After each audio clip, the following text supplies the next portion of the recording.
কেমন আছেন আপনারা? আশা করি অনেক অনেক ভালো আছেন। আপনারা সকলেই জানেন যে অলরেডি প্রাইমারির সার্কুলার দিয়ে দিয়েছে এবং এর আগে প্রধান শিক্ষকের সার্কুলার দিয়েছে। বিধায় প্রাইমারির ২টা সার্কুলার অলরেডি পেন্ডিং এবং সামনে খুব দ্রুত সময়ের মধ্যে পরীক্ষা অনুষ্ঠিত হবে। আপনারা খুব ভালো করে প্রস্তুতি নিন। আজকের প্রথম প্রশ্ন নিয়ে আলোচনা করি। ভাষার মূল উপকরণ কী? সকলেই জানেন যে বাক্য। ভাষার ক্ষুদ্রতম উপাদান কোনটি? সঠিক উত্তর ধ্বনি। লেক্সিকোগ্রাফি কোন বিষয় নিয়ে আলোচনা করে? সঠিক উত্তর আবিধান তত্ত্ব। ভাষার অর্থযুক্ত ক্ষুদ্রতম একক কোনটি? সঠিক উত্তর রূপমূল। বাংলা ভাষার মৌলিক অংশ কয়টি? সঠিক উত্তর 4টি। বিপরীত শব্দ প্রতিধ্বনি বাগধারা কোন অংশ অন্তর্ভুক্ত? সঠিক উত্তর অর্থতত্ত্ব। কোন ভাষা মৌলিক উপাদান নয়? কোনটি ভাষার মৌলিক উপাদান নয়? অর্থ। ব্যাকরণের মূল ভিত্তি কী?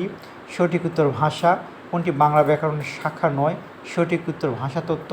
দাদা রামমোহন রায় রচিত ব্যাকরণের নাম কি? সঠিক উত্তর গৌড়ীয় ব্যাকরণ। আশা করি ভিডিওটি আপনাদের ভালো লেগেছে। ভালো লেগে থাকলে আমার চ্যানেলটি সাবস্ক্রাইব করে দিবেন, আর যারা ফেসবুক পেজে দেখছেন পেজটি অবশ্যই ফলো করে দিবেন।